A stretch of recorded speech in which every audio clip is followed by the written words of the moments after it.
Quand j'ai fini mes études, j'ai comme réalisé à quel point la nature était fragile puis que le monde dans lequel on vivait était vraiment dépendant des écosystèmes. Tu sais, si on n'a pas des gens qui sont là pour donner une alternative puis montrer qu'une alternative existe, avec plus de sensibilité, les autres ne peuvent pas suivre. Tu sais, il y a quelqu'un qui m'a déjà dit l'affaire la plus importante quand tu pars à la pêche, et quand tu vas en voyage, c'est avec qui tu pars. Je pense que là, je suis parti avec le partner parfait pour moi.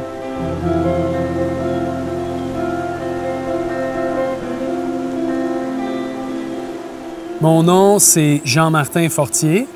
Je suis un maraîcher. Je travaille sur des petites fermes qui sont très peu ou non mécanisées. Dans mon parcours, éventuellement, j'ai parti ma propre ferme avec ma compagne, Maud Hélène, les jardins de la Grelinette. Puis après ça, j'ai écrit un livre qui expliquait nos méthodes, nos techniques de travail, puis un peu notre histoire, pour confronter puis proposer un autre modèle à l'agriculture industrielle. Je suis aussi un ami à Fred depuis peu parce qu'ensemble, on a parti une compagnie qui s'appelle Growers. On s'est rencontrés pour un projet commun, de bâtir une communauté comme Ouké pour les maraîchers. T'sais, là, on est devenus amis, puis là, j'ai dit, moi, j'aimerais ça te montrer mon monde à moi.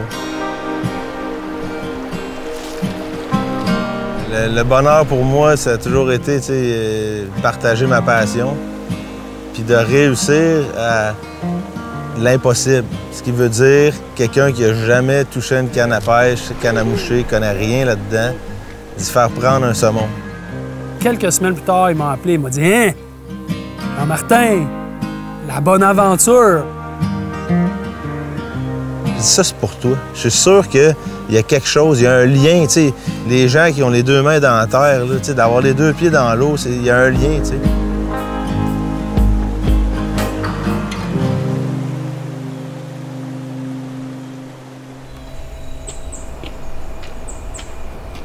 Moi, c'est Frank. Je suis le manager du club, le Club on the Bonaventure. Moi, le plus gros de mon travail, c'est de les amener dans un état d'esprit d'oublier d'où ils viennent, leur business ou quoi que ce soit.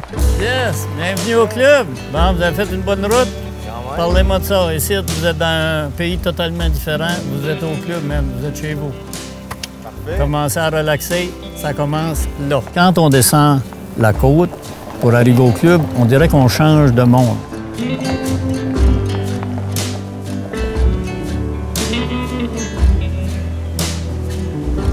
Le camp, il est comme en haut de la rivière, puis on la voit vraiment bien, puis elle est majestueuse. J'avais une belle perspective, comment elle est limpide, claire, puis on voit vraiment bien les rochers.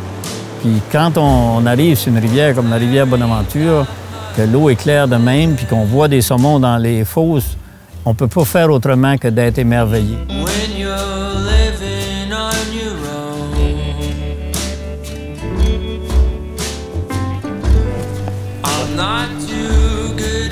J'étais allé voir Frank, j'ai dit « Frank, man, peux-tu me dire c'est quoi ton plus grand truc de pêche? » Là, il est parti, il est revenu, puis là, il m'a donné ça.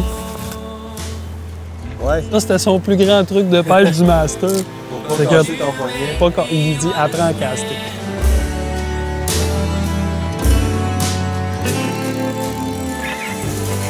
Tiens. Je m'appelle Charles-Bert Carré. Cette année, c'est ma première été que je guide pour le club sur la Bonaventure. Jalès. JM, sa première journée, là, il apprend à caster. Il est même en train de développer son nouveau cast à lui-même. Fred, tout le monde riait de moi. Il appelait ça la méthode Indiana Jones. Les premiers lancers que j'ai remontés, en fait, mon impression honnête, là, je me dis, il n'est pas sorti du bois, mais un petit brin de peau de charge, c'est sûr qu'on le met sur la bonne track. Elle aurait voulu en sortir plus. Elle était belle, hein? That's it. Ça fait 1 an que je monte des mouches. Puis là, ben, quand j'ai su que je vous guidais de main, ben, c'est sûr que j'ai pris l'opportunité de monter des sèches. Mais ça, hier, je t'ai fait des belles petites mouches, là. Ouais, c'est la première fois que je vois ça. Ouais. Toi, je t'en ai fait une aussi, que tu vas pouvoir trouver un nom si jamais t'en pognes un avec. C'est une OG. C'est une OG, première fois qu'elle va toucher l'eau.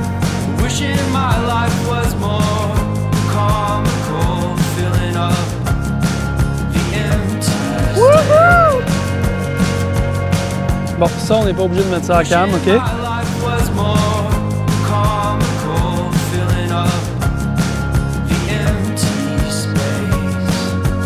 J'aime ça, la pêche au saumon.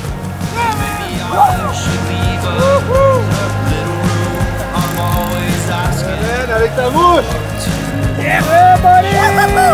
Hey, man, avec ta mouche. Hey, man, un beau chromé, man, ce que... Yeah, man! Viens ici, man, Jean-Martin, il va te montrer ça. Quand il a sorti ça dans le filet...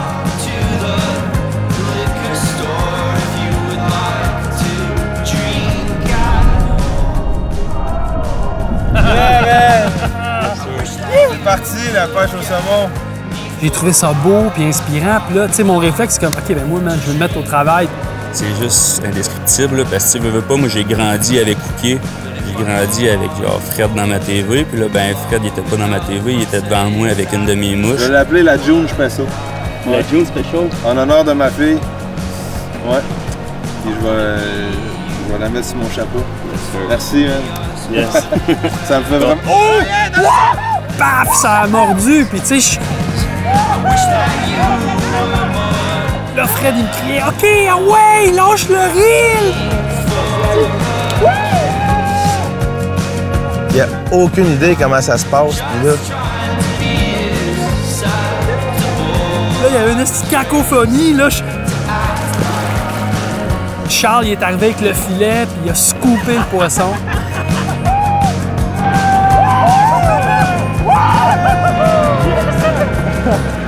il a cri de joie, là. C'est ça, la pêche au saumon. Hey, Johnny, man! Merci, Johnny! Nice, man!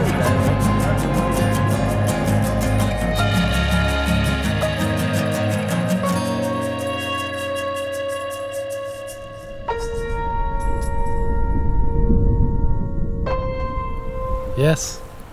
Bravo, man. Merci. La petite ligne, là, c'est attraper un saumon atlantique. Check. C'est le Indiana Jones, man. Le style, le fouet, man. Indiana Cast, man. Ça, c'est le même que ça marche. Man. On a chacun nos chapeaux. Ça, t'as pas le droit de faire autrement que de la mettre sur ton chapeau. Puis en fait, faut que tu lui donnes un nom. Je vais l'appeler ici From Charles with Love. Ah ouais, la From Charles with Love, quand même. Parce que je sentais qu'il avait mis beaucoup d'amour dans tout ça. Puis ça m'a... c'était un beau moment que j'ai passé avec lui. C'était cool en Christ. Tu sais, Jean-Martin étant la personne qui est, pose plein de questions. Ça m'a donné la chance d'approfondir sur le sujet du saumon, tu sais, son importance qu'il a eu pour moi. Je comprends pas c'est quoi l'affaire, qu'est-ce qu'il fait ici, puis pourquoi il bouge pas, puis... Ce qui nous attire, tous les pêcheurs, puis c'est que ce poisson-là, il est mythique, tu sais. C'est juste des hypothèses, en réalité, toutes les techniques qu'on utilise. Le petit saumon, lui, il va naître dans la rivière. Disons qu'il naîtrait ici. Là, lui, il va rester dans la rivière 2 à 3 ans, jusqu'à temps qu'il devienne assez fort pour retourner en mer, pour commencer sa grande migration. Il va monter jusqu'au Groenland, il va aller se nourrir là, il va rester en mer 2, 3 ans.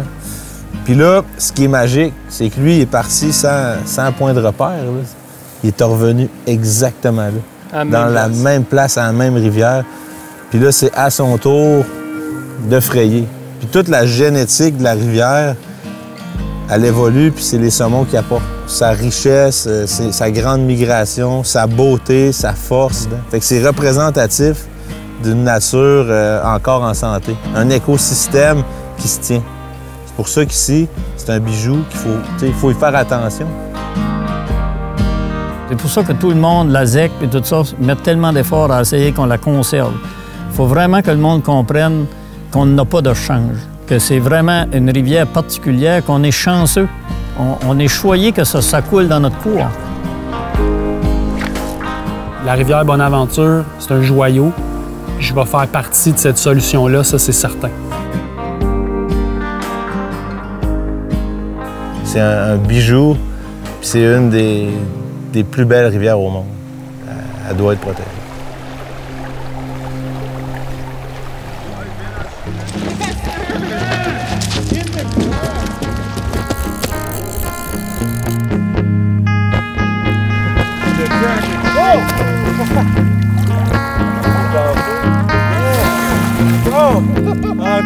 Yes!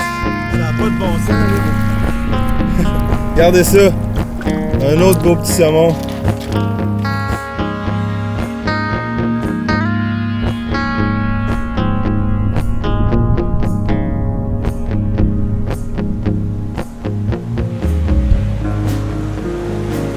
On va descendre la rivière jusqu'au camp. Il y a un plus petit canot à Miramichi parce que la rivière est basse.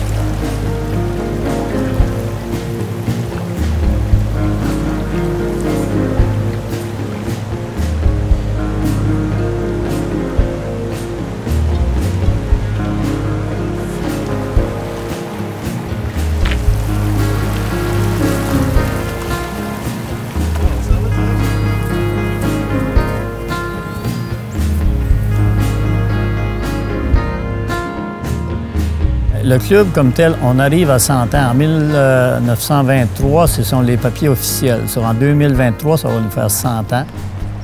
Mon grand-père a commencé à guider ici au début.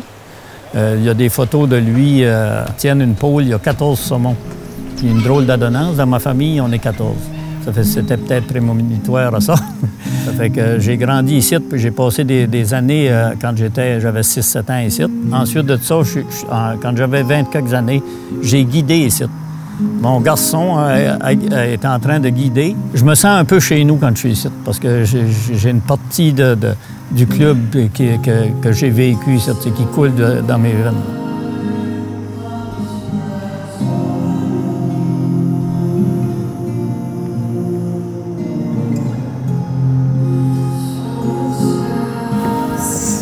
Tu vas inscrire ta prise C'est malade, man. pour immortaliser ton premier saumon. J'ai l'impression que je rentre dans le livre des records Guinness.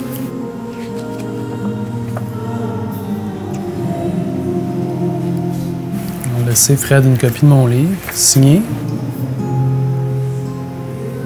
Ben écoute, moi je pense que ça a été vraiment une belle expérience pour moi, là. Comme, je m'attendais à rien, mais je m'attendais pas à ça. D'être si ébloui par la beauté de la rivière. C'est comme un peu comme une petite drogue, cette affaire-là, parce que là, moi, j'ai juste envie d'aller me réessayer, là. Jusqu'à temps que ça va y aller. Je pense qu'à la fin de mon voyage, je sais comment lancer une ligne. D'ailleurs, Frank, il m'a dit « Chris, tu castes vraiment bien, là. Tu l'as. »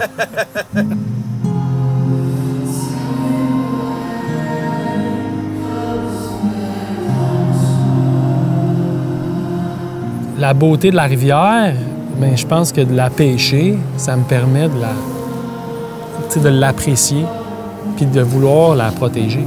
Parce que là, j'ai comme vécu quelque chose avec. Je trouvais ça vraiment intéressant de t'avoir avec moi cette semaine parce que c'est un peu ça que je voulais te montrer. On peut-tu faire en sorte qu'il va y avoir comme trop de pêcheurs puis ça devienne une industrie puis que là, c'est comme... Ça peut-tu avoir un effet négatif ou pas, ou au contraire? On parlait d'une industrie qui avait peu d'espoir. La pêche au saumon était vue comme quelque chose d'inaccessible.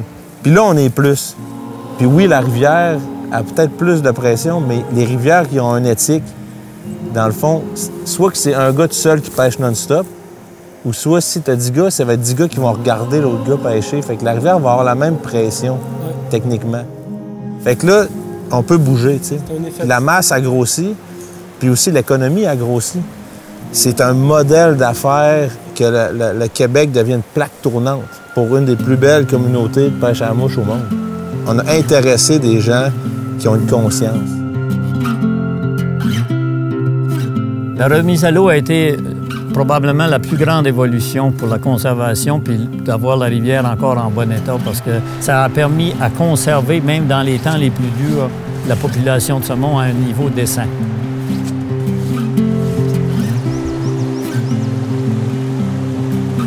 Il n'y avait pas tant de monde, il n'y avait pas tant de jeunes, en fait, quand j'ai commencé, je trouve. Puis là, c'est juste à chaque année, il y a des nouvelles personnes qu'on voit dans les rivières. Il y a tout le temps du monde que c'est leur première année, leur premier saumon. Fait que, on le voit vraiment l'engouement que Uki a créé autour de la pêche à la mouche. Moi, les critiques qu'on m'a souvent dit, c'est « Man, il faut que tu arrêtes de motiver les gens à partir des fermes parce que le marché ne peut pas le prendre, puis on va se cannibaliser. » Puis je dis « Mais non, Man, on est en train de se battre contre l'agriculture chimique, industrielle, les pesticides, les engrais, tout ce qui fait que nos rivières au Québec sont toutes polluées et qu'on ne peut plus pêcher dedans. Puis, parce qu'on va être beaucoup de petites fermes qui sont écologiques, qui sont rentables, à un moment donné, on va avoir plus de poids. Tu sais, aujourd'hui, les petites fermes bio, man, on nous écoute, on a des programmes. Il y a eu comme un revirement du balancier. Comme tu dis, il faut être beaucoup, man, à se battre pour ça.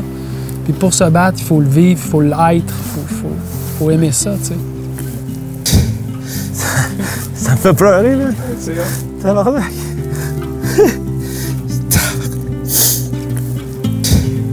Ça n'a pas de sens, man. Puis on est ici ensemble, mon Dieu. Ça me fait capoter. En tout cas, man, je te remercie de m'avoir invité. Les discussions profondes, on était capable de les avoir. J'entendais la rivière couler. À ce moment-là, c'est devenu tangible pour moi. Puis je suis là, wow! Ça m'a ouvert tout l'esprit sur moi, je dois être un joueur important dans ce mouvement-là. Il m'a motivé à faire un peu comme lui, il a fait dans l'agriculture.